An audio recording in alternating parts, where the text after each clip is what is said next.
think that has to be the best intro I've ever had, so I think I'll definitely come back again next year. Don't let the Australian accent kind of fool you. I am English historically. I still support England in football, cricket. Jury's out on rugby at the moment, so don't hold any of that against me. Privileged to be here to talk about the Foxtel journey and what we're doing back in Australia.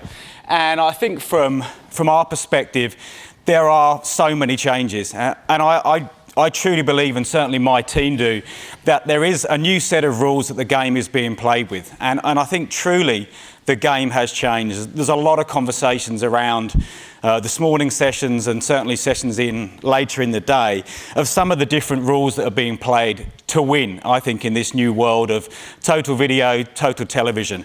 I just want to take you back to, we had the Future of TV conference in Sydney back in March. Similar setup to here. We had the CMO of Uber sitting on this chair, another CMO from the leading telco.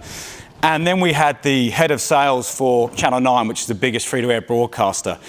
And Channel 9 guys, the sales guys, do talk it up a storm. And the CMO was there watching what he was saying. He was talking up amazing growth in BVOD, kind of brilliant experience. And she turned around and she goes, "It's a shit experience." Like, hashtag awkward, silence, sales director, just been sold a major package on the Australian Open. She went, "I went onto the 9 Now app and I watched the experience and it was dreadful. I saw my ad, the same ad, 4 times in a row. That is not a good experience." And hold that thought, and I'll get to the end of the presentation and I'll come back to that, because it's a theme that in all the conversations I've had with CMOs over the last 12 months, there is this notion of some platforms being watchable and others quite simply not. And I think that's going to be a defining factor moving forward. Market context, the Australian ad market is booming. Back in 2021, just under $20 billion. That was up 20% on the last year and up 16% on 2019. So the ad market in Australia is extremely strong. If I look about what this year is going to be, 2022 will probably be up another 8 or 9%. About $8 or $9 billion of that is traded in the television and video landscape. The journey of Foxtel, it's been a really interesting one, and I think there was a moment in time 5 years ago that the obituary was written. Kind of pay TV was dead, and Foxtel was one of those brands that was going to go with it. I just want to, one of our friends from Foxtel, Sam Neill, just to share a little bit about the sense of our evolution of certainly where we were when we launched back in 1995.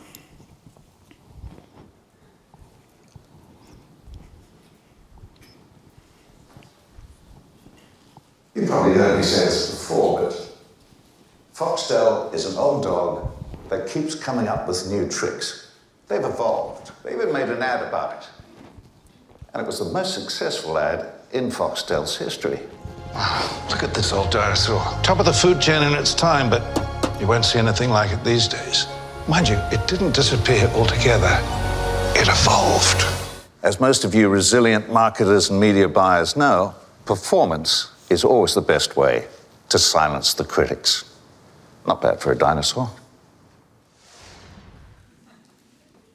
So it really started to change the game on the Foxtel side, and probably 3 years ago we embarked on a big piece of work, 3-pillared strategy to firstly strengthen and maintain Foxtel, the core set-top business, secondly grow aggressively through streaming, and thirdly operationalise our entire back end. So we actually became, on the other side, came out from a legacy pay TV company to a streaming one. Interesting enough now, the case study is being picked up by a number of universities as a genuine turnaround story. So I just want to share a little bit about that. People first, it's been said a lot, whether that's the customer, whether that's the consumer. I think now, if you don't tick that box before you get started, you're not even in the race. You are periodically not in the race. Fascinating, listening to Netflix earlier. No question they changed the quality of the customer experience, and they made all of us raise our levels when it came to the customer experience. But I think we're now seeing the same from an advertising perspective. A business transformed. I think for us, we were in a really challenging time. Costs were spiraling, revenues were declining, and we had to make a brave decision about really aggressively moving into the streaming landscape. And it was almost the classic scenario of kind of creating the business that could actually kill the core business. But that's what we went and did. And the set of logos up on the screen you can see now. The top left, that was the core Foxtel set-top business, $3.5 billion business. We then decided to launch Kayo Sports back in 2018, and that was taking all of our sports content from the main set-top box business, broadcast on Fox Sports, into an on-demand streaming platform. We launched that in 2018, just coming into, obviously, the pandemic early the next year. We then followed that with Binge. All this technology was built in-house at Foxtel as our entertaining streaming platform. We launched that bang in the middle of COVID. And I think kind of sometimes you make your own luck in terms of uptake and absorption of not only content and streaming platforms, but those services took off. And as I said before we hit go on do we launch Kayo or not, there was genuine fear in the business, because if it launched as a streaming platform, $25 a month, compared to the core business, which was generating about $100 a month per subscribers, we could cannibalize the business overnight. Fortunately, we're all still here, including myself, and it went extremely well. And to where we sit today, in terms of the game has truly changed for Foxtel. Just sitting in under 5 million subscribers, we've now got almost 70% of our customers are now streaming customers. That was 8% in 2017, just before we launched the Kayo platform. And although certainly in global standards and certainly in the UK in terms of the size of the population, those numbers might look enormous, but Foxtel was stuck at around about 25% penetration of pay TV households in the Australian market. So now we've got a Foxtel Group product in every second house. So a major shift at the time, 3 or 4 years ago. It was a gamble. But in that period, in the last 12 months, on the Kayo side, we're up 18% year on year in terms of subscribers, and Binge now at 1.45, up 64%, and significant increases in streaming. And critically now, from a Foxtel perspective, the core business churn is at its lowest levels, NPS score is at its highest, and we've turned into revenue growth as a group for the first time in 5 years. And these businesses, the streaming platforms, have been completely additive to the Foxtel Group. Now, clearly today is about the advertising side that comes with that. And going back to what Foxtel Media was from an advertising perspective, it was a linear broadcast TV business at its core, with very little digital capability.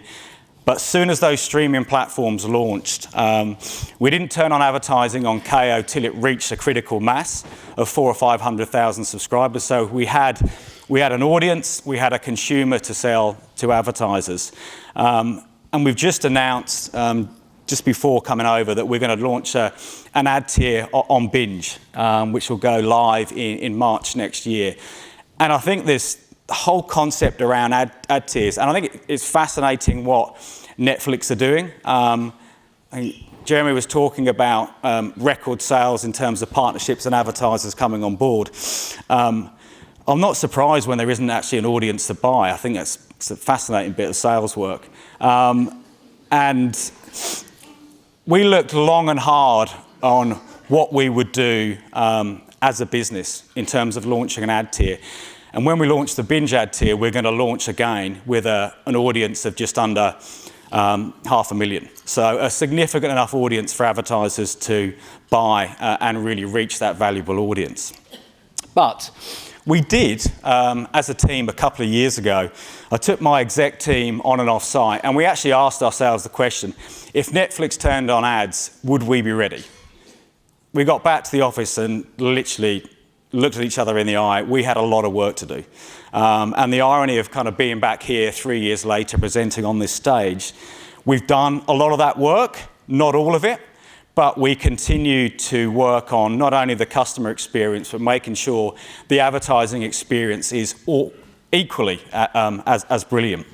So it really actually propelled our thinking. Now, 3 words that are really driving, I suppose, the strategy behind Foxtel Media currently. Watchability, connectivity, and usability.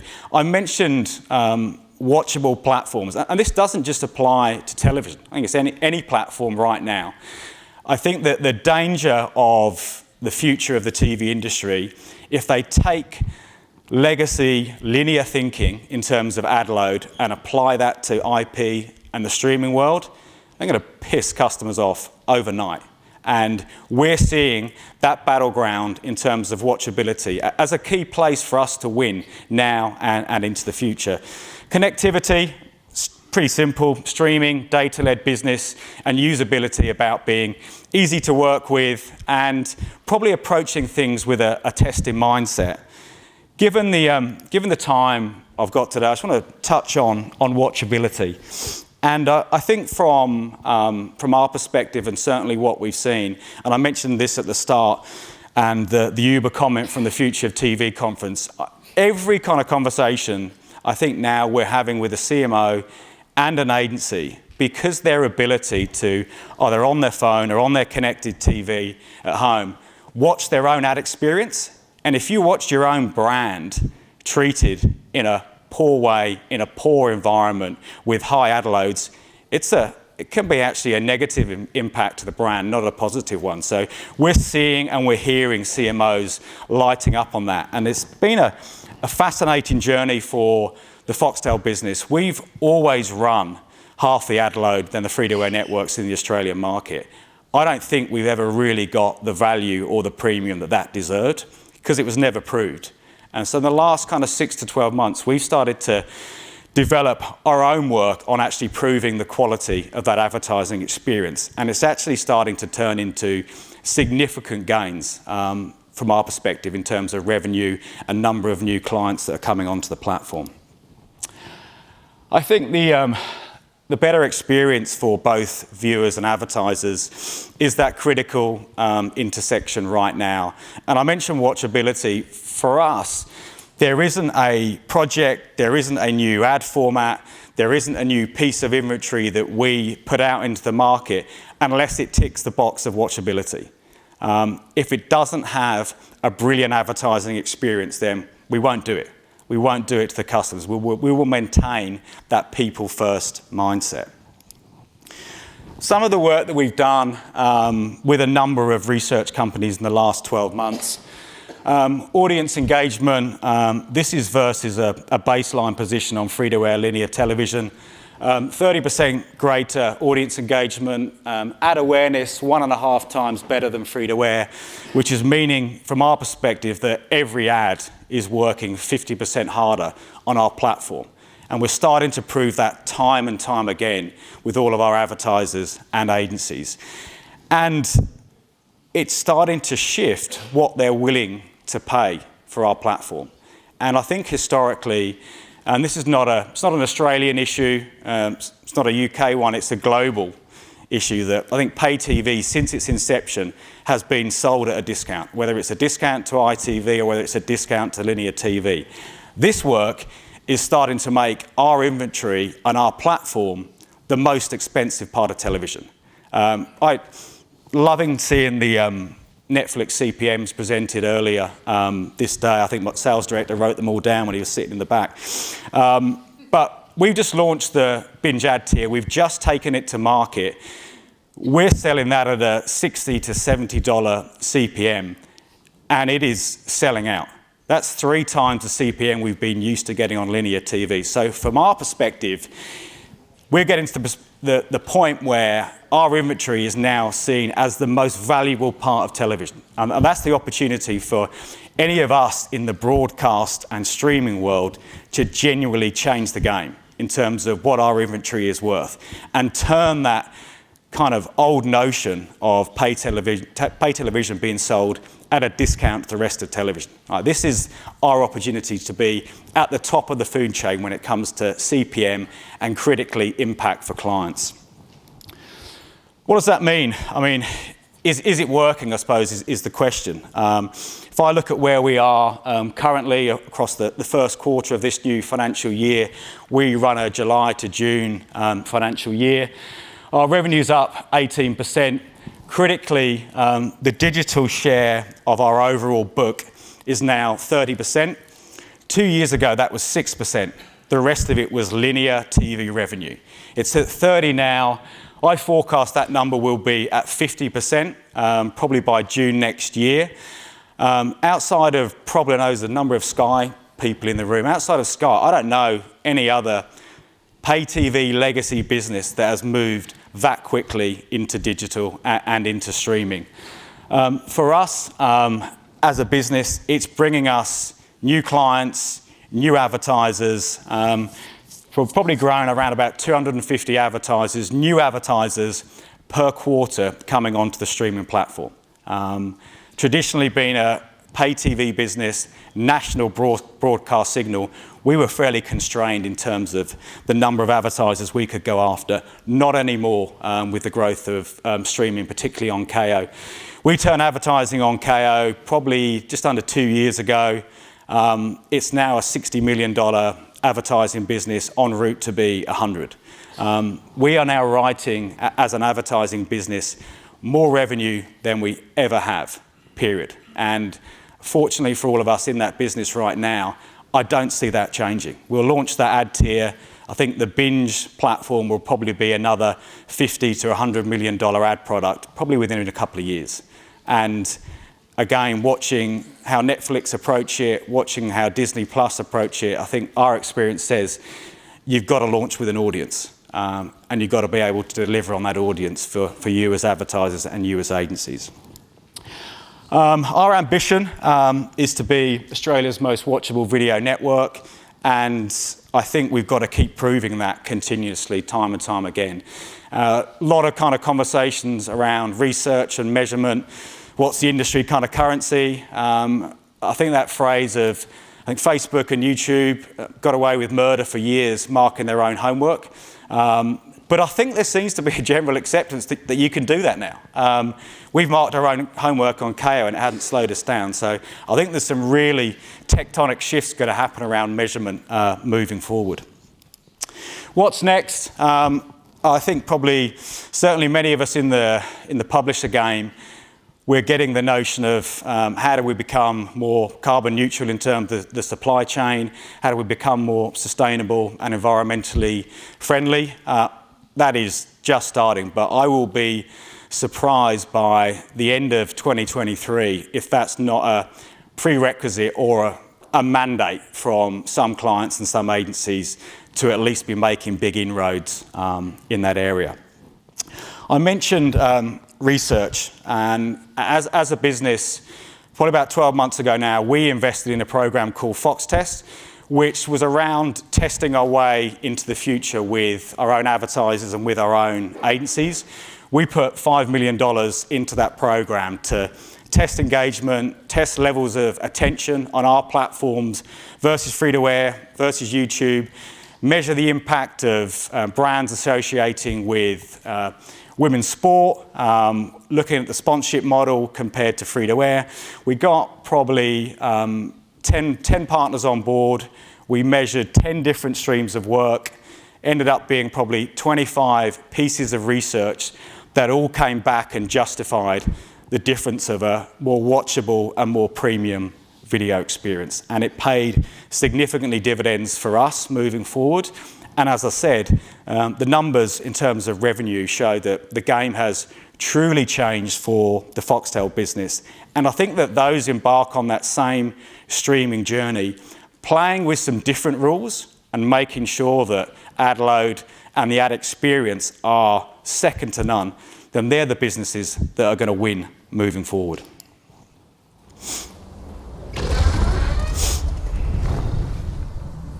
The dream. It was clearer than a memory. I heard the sound of thundering rooms, splintering shields and ringing swords, as the bells of the Grand Septon and all the dragons roared as one. Dreams make good stories, but everything important happens when we're awake. I have never, ever been happier! Ring your friends, text them, whatever! Get the tally on now!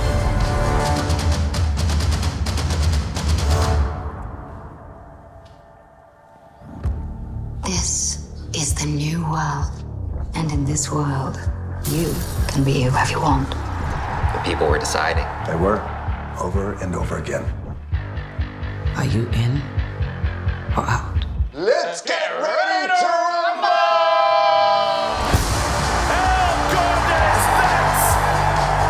It is fever pitch here!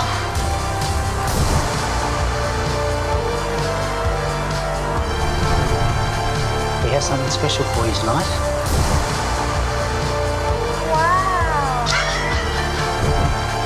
Why did you deceive the Australian public?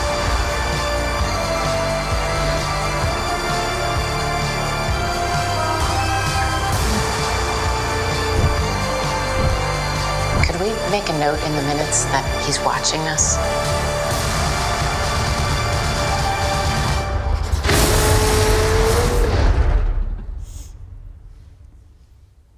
Thank you very much.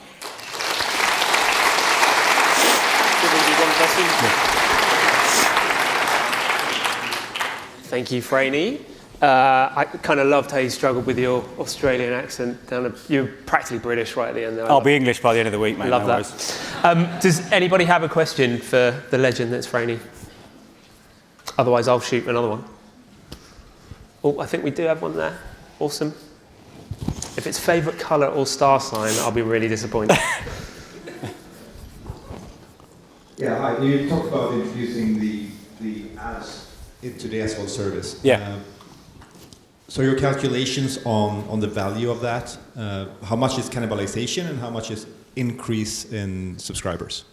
Yeah, I think from our perspective, we're going to take a current tier of subscribers and add ads to that, similar to what Disney Plus has done. The work that we've looked at in terms of either churn of those subscribers off and the uptick in advertising, it will be a 30% more profitable product with us doing that. And to the point of watchability and other metrics, it will be 4 minutes of ads an hour, kind of frequency cap. So we'll make sure that customer experience is brilliant, but the modelling, and it's only a model, suggests that it is well worth doing. Cool. I mean, what I loved about the presentation was a reflection on experience again for the user, but also kind of integration, kind of thinking about total video and really the opportunity to bring it all together. And I think, you know, with the various platforms that you've kind of created there, you're just demonstrating that and commercialising it. So really cool. Cool. Thank you. Nicely done. Thank you. Cheers.